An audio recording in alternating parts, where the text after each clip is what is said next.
अस्सलाम वालेकुम। इश्तियाक हैदर बात कर रहा हूँ। आज हम शुरू करेंगे सप्लाइन थ्योरी का लेक्चर नंबर 11।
आज हम शुरू करेंगे थ्योरम। काफ़ी इम्पोर्टेंट जो है वो ये थ्योरम है।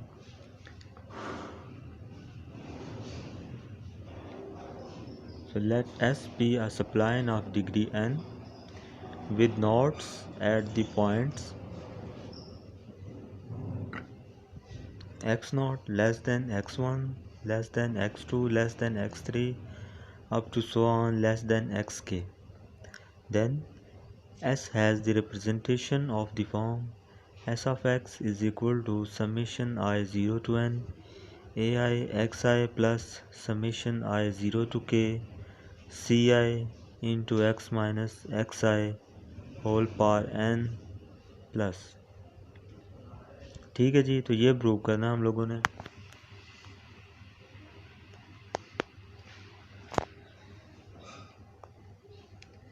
तो इसमें वो कहता है कि अगर सप्लाइन एस सप्लाइन हो आपके पास और उसकी डिग्री हो n और उसकी जो नोट्स हैं वो कुछ इस तरह से हो x0 x1 x2 x3 and up to xk तक, तो s की जो रिप्रेजेंटेशन है वो हम इस तरह से लिख सकते हैं s of x is equal to summation I 0 to n ai xi plus summation I 0 to k ci into x minus xi n plus.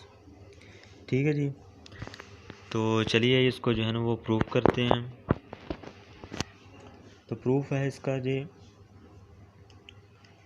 कि let S of x is equal to summation I 0 to n ai xi, जो spline उसने शुरू में दी थी ना उसको हम लोगों ने लेट कर लिया और किसके इक्वल लेट किया है, उसको हमने लेट किया है S of x is equal to summation I 0 to n ai xi where x belongs to open interval minus infinity and plus infinity।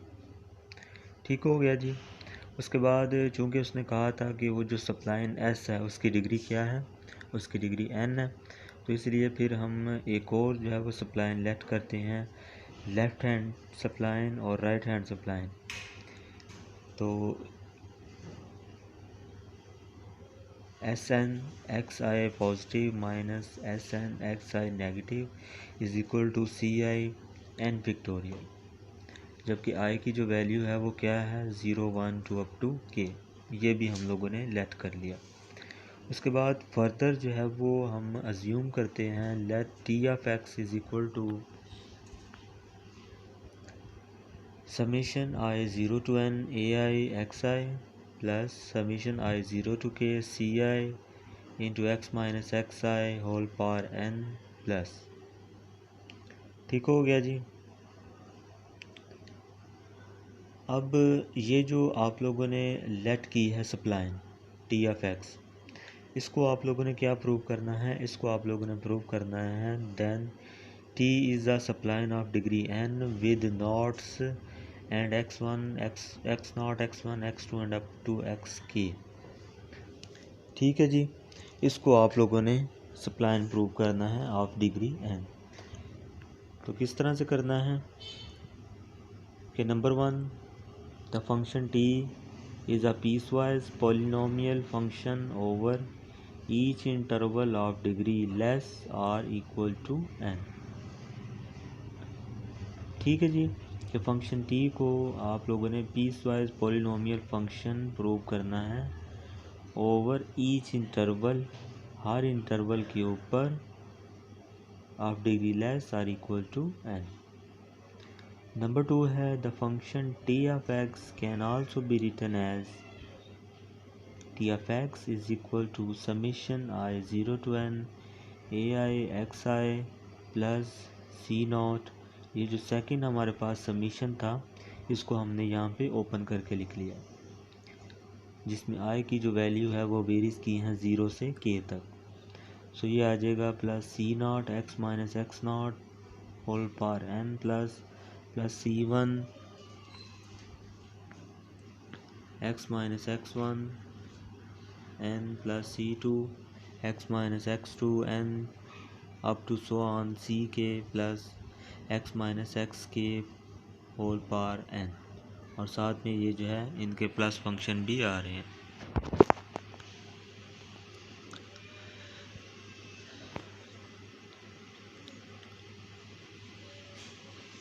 अच्छा, ये तो हम लोगों ने लेट कर लिया फॉर आई के लिए। अब एक और सपोजिशन हम करने जा रहे हैं जिसमें हम जे के लिए सपोजिशन करेंगे। तो ये किस तरह से आ जाएगी? ये आ जाएगी टी ऑफ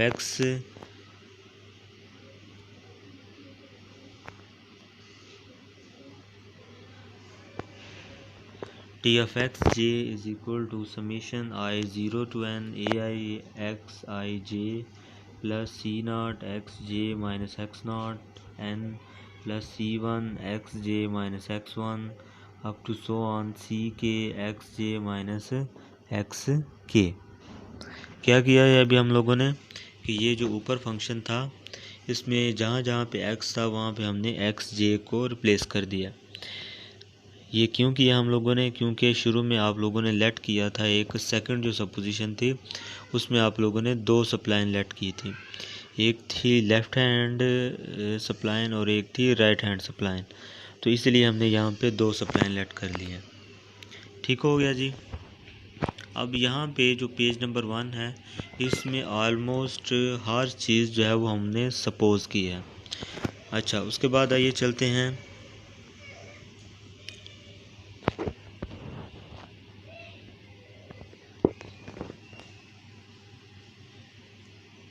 अच्छा, उसके बाद ये जो आप लोगों ने टी एक्स जे लेट किया है इसका अगर हम लेफ़्ट हैंड लिमिट निकालना चाहें तो वो क्या आएगा?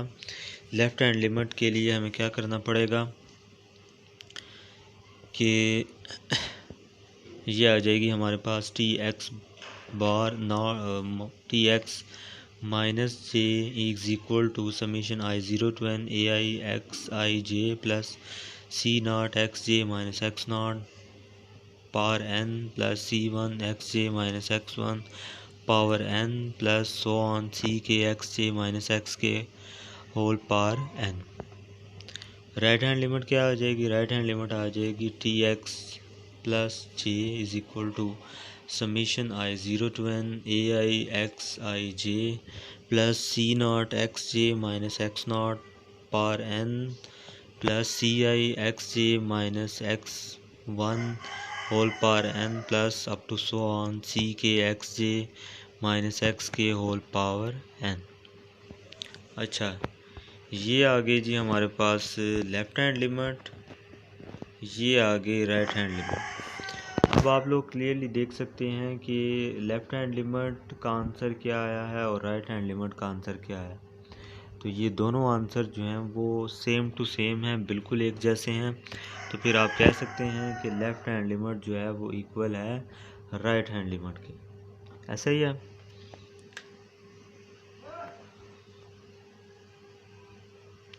तो आप लोगों को पता है कि जब लेफ़्ट हैंड लिमिट और राइट हैंड लिमिट जो है वो इक्वल आ जाती हैं तो फंक्शन जो है वो कंटिन्यूस बन जाता है।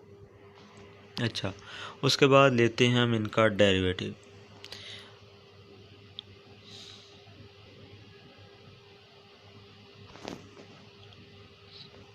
अच्छा, तो जो टी एफ एक्स आप लोगों ने लेट किया था और टी एफ एक्स जे जो आप लोगों ने लेट किया था, उन दोनों के जो हैं वो फर्स्ट डेरिवेटिव लिए हम लोगों ने।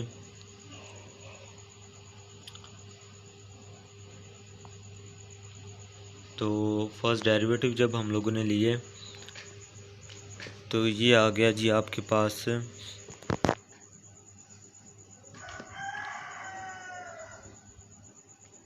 इसमें जब फर्स्ट डेरिवेटिव हम लोगों ने लिए तो इसमें x को हम लोगों ने एज अ वेरिएबल कंसिडर किया है और बाकी तमाम वैल्यूज़ को हमने एज अ कांस्टेंट लिया है। तो टी एफ एक्स का जो फर्स्ट डेरिवेटिव है वो ये आ जाएगा और टी एक्स जे का जो डेरिवेटिव है वो ये आ जाएगा। ठीक है, टी एफ एक्स जे में हमने जो एक्स जे है उसको एज अ वेरिएबल कंसिडर किया है और टी एफ एक्स में एक्स को हमने एज अ वेरिएबल कंसिडर किया है। तो इन दोनों के फर्स्ट डेरिवेटिव कुछ इस तरह से आ जाएंगे। उसके बाद जो लेफ़्ट हैंड लिमिट आप लोगों ने फाइंड की टी एफ एक्स जे की और राइट हैंड लिमिट जो आप लोगों ने फाइंड की टी एफ एक्स जे की, वो भी जब आप फाइंड करेंगे तो वो भी सेम टू सेम यही आएंगे। ठीक है, तो इसका मतलब क्या होगा कि दोबारा से जो लेफ़्ट हैंड लिमिट है फर्स्ट डेरिवेटिव का और right hand limit first derivative की, ये दोनों जो हैं वो सेम टू सेम होंगे, इनमें जो है वो कोई डिफरेंस नहीं होगा। तो इसका मतलब क्या होगा कि जो फर्स्ट डेरिवेटिव है टी डैश एक्स, वो भी क्या होगा, वो भी कंटिन्यूस होगा। ठीक है, तो इस तरह से अगर आप सो ऑन चलते जाएंगे तो आपके पास n नंबर्स तक जो है वो डेरिवेटिव्स आ जाएंगे और जब आप n नंबर तक डेरिवेटिव्स फाइंड करेंगे तो वो भी जो है वो उसमें लेफ़्ट हैंड लिमिट और राइट हैंड लिमिट जो है वो इक्वल होंगे और वहाँ भी जो फंक्शंस हैं वो भी कंटिन्यूस होंगे।